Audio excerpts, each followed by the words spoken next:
साथियों नमस्कार। आज का नया विषय बिल्कुल जो है, जो गांव के अधिकांश लोगों को जिसकी जरूरत होती है जानकारी के लिए, वो है कृषि भूमि का आवंटन।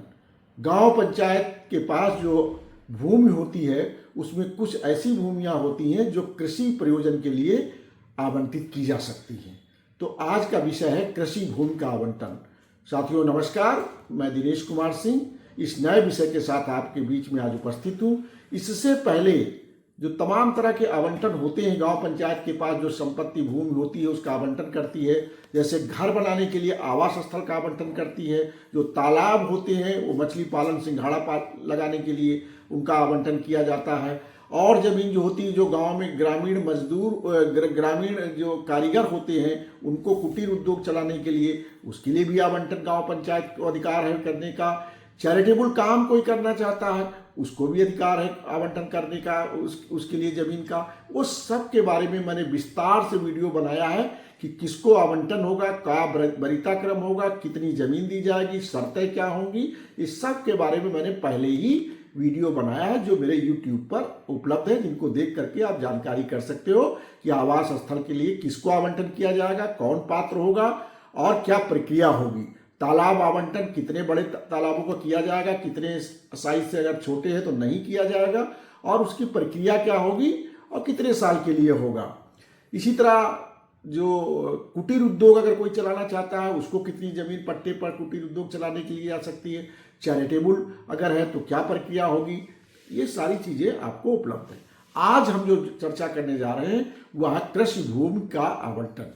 खेती के लिए भूमि किसको आवंटित की जा सकती है, किसको वरीयता होगी, कितनी जमीन दी जाएगी, क्या प्रक्रिया होगी, किसको देने का अधिकार है, कौन अनुमोदन करेगा, क्या प्रपत्र होगा, इन सब की जानकारी के लिए आप मेरे चैनल से जुड़े रहें और आज इस पर चर्चा करेंगे। इसके लिए उत्तर प्रदेश राजस्व संहिता की धारा 125, धारा 126, 127 बनी है और इनके लिए नियम भी बनाए गए। नियमावली में नियम बनाए गए, क्या प्रक्रिया के संबंध में रीत प्रक्रिया क्या होगी इसके संबंध में नियम है। और नियम कौन से हैं?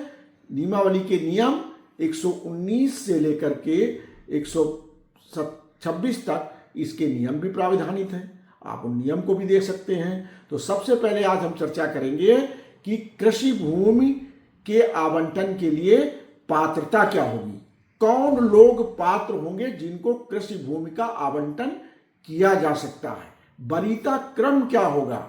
सबसे पहले इस पर चर्चा करते हैं।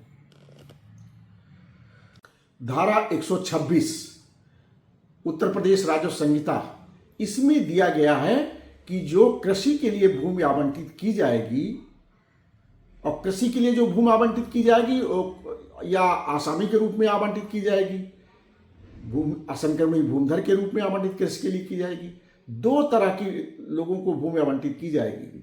एक तो वो जो असंक्रमणी अधिकार वाले भूमिधर के रूप में की जाएगी और आसामी के रूप में भी कर सकती है। तो ये जो आवंटन होगा इनको, ये वरीयता क्रम क्या होगा, सबसे पहली वरीयता किसकी होगी।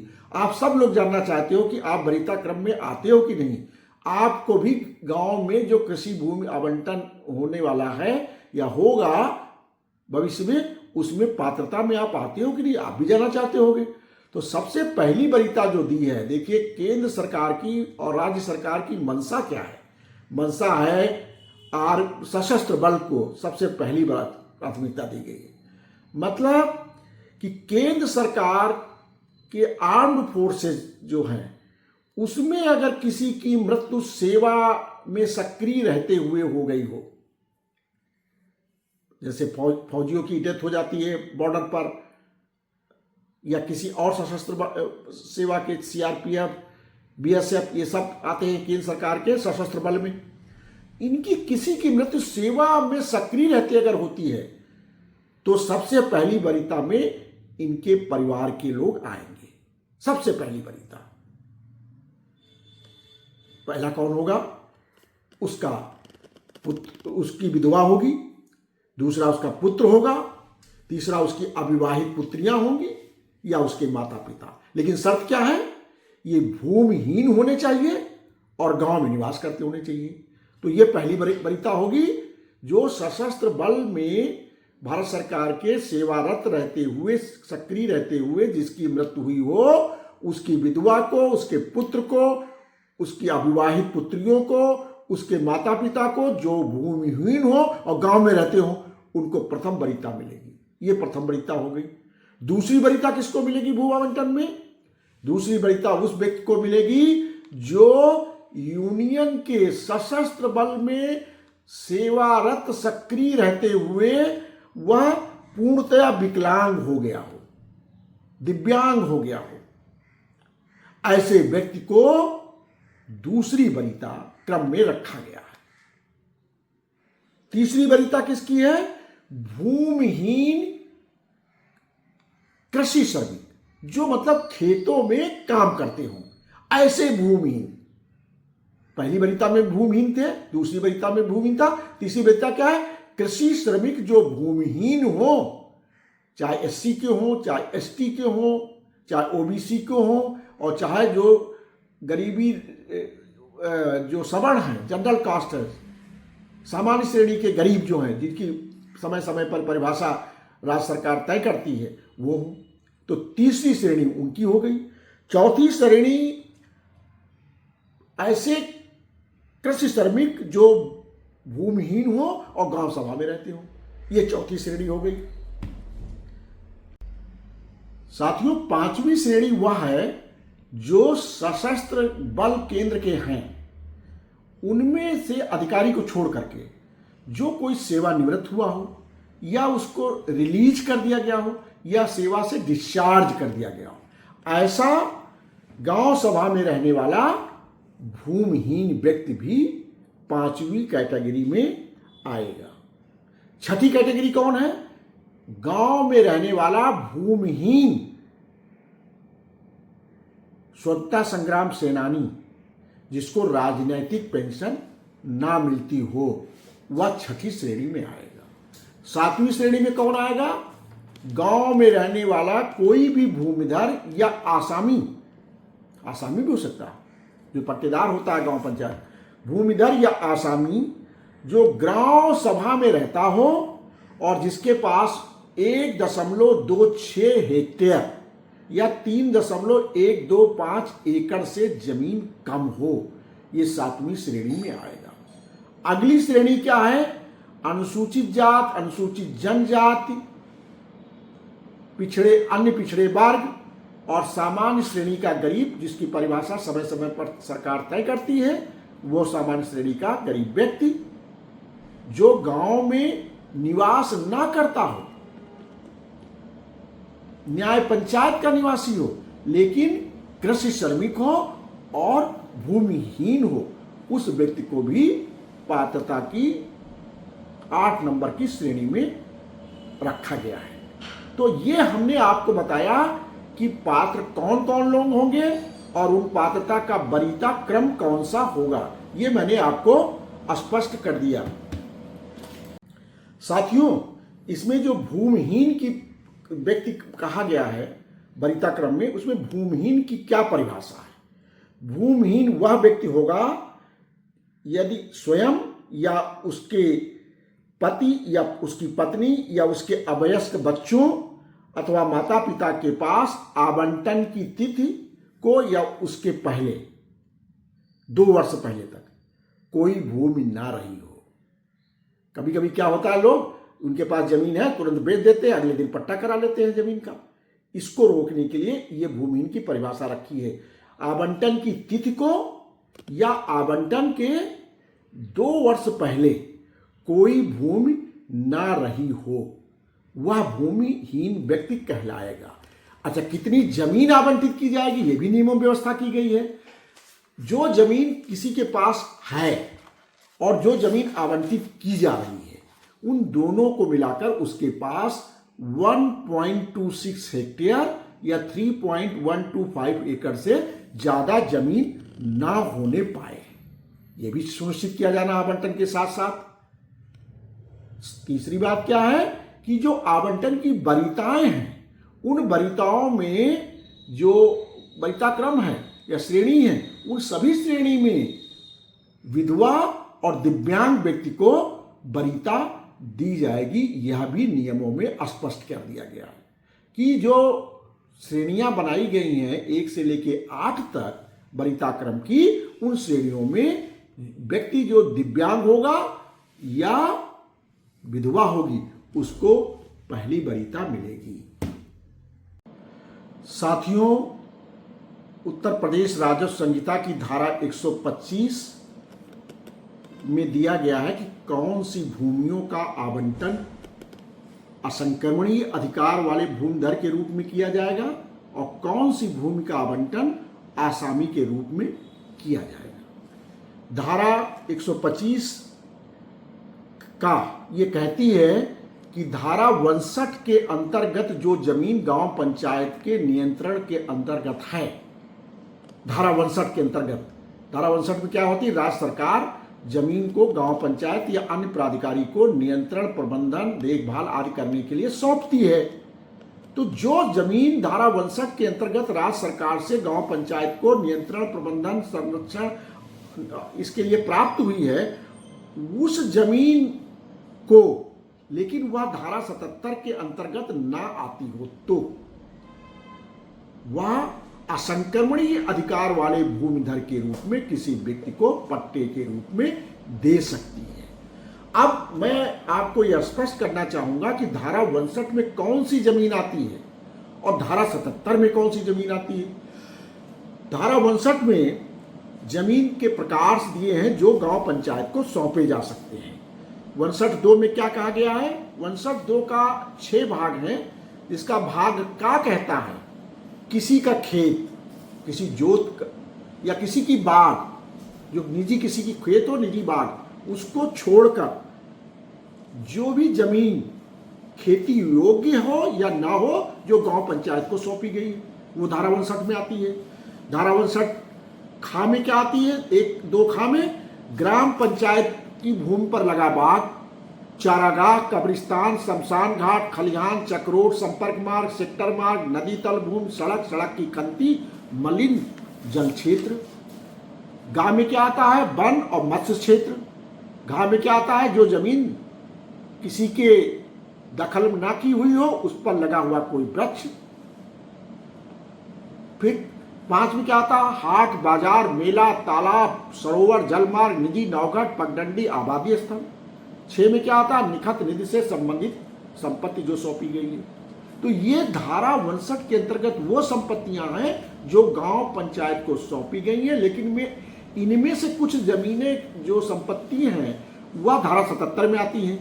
वो अधिकांश सार्वजनिक उपयोग की हैं, उनका आवंटन नहीं हो सकता और शेष भूमि का आवंटन 125 का के अंतर्गत असंक्रमणीय अधिकार वाले भूमिधर के रूप में हो सकता है।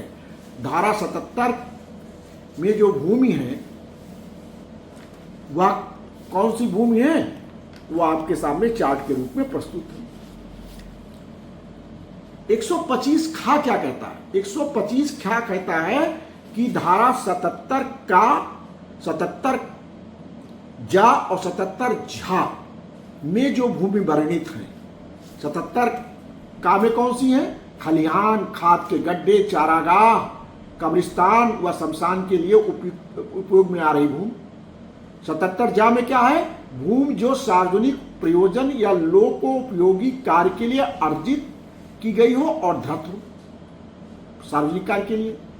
77 झा में क्या आएगा, भूमि जिस पर पोखर, तालाब या झील हो या जो तटबंध, बांध या भीटा का भाग हो, ऐसी भूमि 77 झा में आएगी। इस भूमि को आसामी के रूप में 125 खा के अंतर्गत चिन्हित किया गया, जो आवंटित कृषि कार्य के लिए की जा सकती है। आसामी आप जानते हो, इसके बारे में डिटेल वीडियो मैंने बनाया है जो मेरे YouTube चैनल पर उपलब्ध है कि आसामी कौन होते हैं।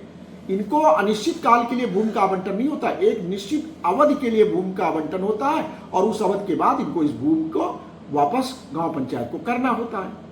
तो इस तरह असंक्रमणीय अधिकार वाले भूमिधरों को कौन सी जमीन आवंटित की जा सकती है और आसामी के रूप में किसको कौन भूमि आवंटित की जाती है, कौन पात्र होंगे, उनके बारे में हमने चर्चा की। अब अगली चर्चा हम करते हैं कि आवंटन की प्रक्रिया क्या होगी। आवंटन तो आप जानते हैं कि इस तरह की जमीनों का भूमि प्रबंधक समिति करेगी और उप जिलाधिकारी के अनुमोदन के उपरांत ही करेगी। भूमि प्रबंधक समिति जो आवंटन की प्रक्रिया अपनाएगी वह नियम 119 से लेकर नियमावली में 127 तक दिए हुए हैं। नियम 119 क्या कहता है कि भूमि प्रबंधक समिति ने अगर कोई निर्णय किया है कि हम अमुक अमुक की भूखंड जो 125 का में या 125 खा में आते हैं उनका आवंटन करेंगे। अगर ये निर्णय कर लिया तो सबसे पहला काम उसका ये होगा कि उसको गांव सभा की बैठक बुलानी पड़ेगी और वह बैठक बुलाने के लिए बैठक की तिथि, स्थान और समय निश्चित करके डुग्गी पिटवा करके सूचना सार्वजनिक रूप से सबको 7 दिन पहले देनी पड़ेगी। बैठक के दिन के 7 दिन पहले डुग्गी पिटवा कर बैठक की तिथि, बैठक का समय और बैठक स्थल की सूचना देनी पड़ेगी।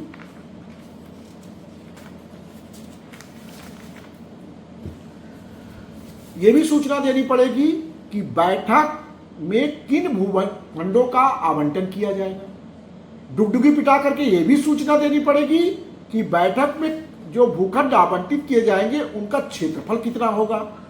यह 119 नियम में प्रावधान दिया गया है, डुग्गी पिटवा करके सूचना दिया जाना। साथियों, बैठक के दिन भूमि प्रबंधक समिति ऐसे व्यक्तियों का चयन करेगी जिनको असंक्रमणीय अधिकार वाले भूमिधर के रूप में पट्टा दिया जाना है या आसामी के रूप में पट्टा दिया जाना है, ऐसे व्यक्तियों का चयन करेगी। आरसी प्रपत्र 30 है, उसमें ऐसे सभी व्यक्तियों की सूची बनाई जाएगी जो बैठक में उपस्थित हैं और जिन्हें अपनी सहमति आवंटन के लिए दी है कि उन्हें जमीन आवंटित कर दी जाए, उपस्थित हो और अपनी सहमति दी हो, ऐसे व्यक्तियों की सूची बनाई जाएगी। लेकिन असंक्रमणीय अधिकार वाले पट्टेदारों के लिए अलग सूची होगी और आसामी की अलग सूची होगी।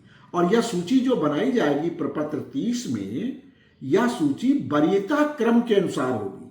जिन्होंने उपस्थित हैं और सहमति दी है उसमें जो वरीयता क्रम धारा 126 में दिया गया है, उस वरीयता क्रम के अनुसार यह सूची तैयार की जाएगी। प्रपत्र 30 क्या है जिस पर यह सूची तैयार होगी?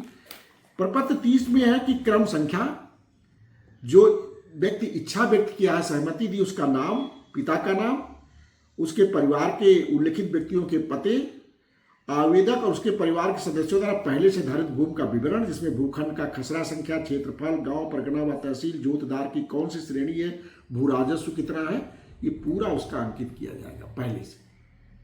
ये प्रपत्र 30 में सूचना तैयार की जाएगी उन व्यक्तियों की जो बैठक में उपस्थित हैं और जिन्होंने सहमति दी है।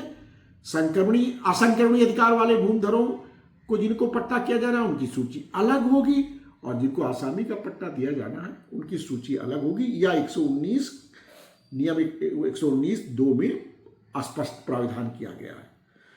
अब इस सूची बन जाने के बाद यदि जितने लोगों ने भूमि लेने की सहमति की है और जितने लोगों को घोषणा की है समिति ने पट्टा देने की, ये दोनों की संख्या बराबर है या सहमति देने वालों की संख्या कम है, तो भूमि प्रबंधक समिति ऐसे लोगों की जिनकी सूची बनाई है पात्र लोगों की, उनकी पात्रता की जांच करके अपना निर्णय कर देगी। तदनुसार जो है बैठक का प्रस्ताव बन जाएगा। यदि भूमि लेने वालों की संख्या ज्यादा है और जितने भूखंड दिए जाने हैं उनकी संख्या कम है, तब क्या होगा कि वह इस प्रस्ताव को, पूरी सूची को ग्राम सभा के समक्ष रखेगी। अब ग्राम सभा के जब समक्ष रखेगी तो सभी के पात्रताओं के बारे में होगा और सबसे उपयुक्त व्यक्ति कौन है इसकी चर्चा होगी और आपस में सहमति बनाने का प्रयास होगा। अगर सहमति नहीं बन पाई तो लॉटरी डाल दी जाएगी और इस प्रकार विनिश्चय कर दिया जाएगा। तो इस प्रकार जो आवंटन के लिए समिति निर्णय करेगी, विनिश्चय करेगी, उसकी एक रिपोर्ट निर्धारित तरीके से उप जिलाधिकारी को प्रस्तुत की जाएगी। उप जिलाधिकारी पात्रता की जांच करके आवंटन सही तरीके से हुआ है कि नहीं, अपात्रों को तो नहीं दिया गया है, भूमि जो है वह रिक्त है मौके पर कि नहीं, इन सब चीजों का अध्ययन करने के बाद उस प्रस्ताव का अनुमोदन कर सकते हैं। अगर अनुमोदन दे दिया गया तो निर्धारित प्रक्रिया के अनुसार वह भूमि नाप करके और भूमि का पट्टे का कागज उसको उपलब्ध करा दिया जाएगा। अगर सहमति नहीं दी, अनुमोदन नहीं दिया उप जिलाधिकारी ने, तो दोबारा भूमि प्रबंधक समिति अपनी प्रक्रिया अपनाएगी, बैठक करेगी और निर्णय करेगी। तो यह पूरी प्रक्रिया जो भूमि आवंटन की है, कृषि भूमि के लिए या आसामी के रूप में, असंक्रमणीय भूमिधर के रूप में पट्टा दिया जाना या आसामी के रूप में पट्टा दिया जाना, यह पूरी प्रक्रिया होगी। लेखपाल सारे अभिलेख जो तैयार करेगा, कार्रवाई का जो होगी, उस दिन की प्रोसीडिंग होगी, भूमि रिक्त है कि नहीं, उसका नक्शा जमीन का, कौन सा खंड किसको दिया जाएगा, सारी रिपोर्ट फाइल तैयार करके उप जिलाधिकारी को प्रस्तुत करने का कार्य करेगा। साथियों, इस प्रकार भूमि आवंटन की कार्रवाई की प्रक्रिया पूरी होती है। और मैं आपको यह स्पष्ट करना चाहूँगा कि अगर यह भूमि आवंटन किसी को लगता है कि गलत हुआ है तो वह व्यक्ति भी या जिलाधिकारी सुमोटो भी उसकी जांच करा सकते हैं और उचित कार्रवाई कर सकते हैं। उसका पूरा अलग प्रक्रिया है। बहुत बहुत धन्यवाद। मेरे इस YouTube चैनल से आप जुड़े हुए, इसके लिए आभार। जिन लोगों ने अब तक सब्सक्राइब न किया हो, फॉलो न किया हो, उनसे अनुरोध रहेगा सब्सक्राइब कर ले, फॉलो कर ले। ये विस्तृत जानकारियां आपको जो रोजमर्रा आपके भी काम आ सकती हैं, आपके पड़ोसी के भी काम आ सकती हैं, आपके रिश्तेदारों के भी काम आ सकती, गांव वालों को काम आ सकती हैं, जहां बैठते उठते उन लोगों किसी काम आ सकती है। उनको आप मेरे इस वीडियो को भेजते रहिए, सबको जानकारी हो, जिससे गांव में विवाद कम हो और आसानी से जीवन चल सके। बहुत बहुत धन्यवाद।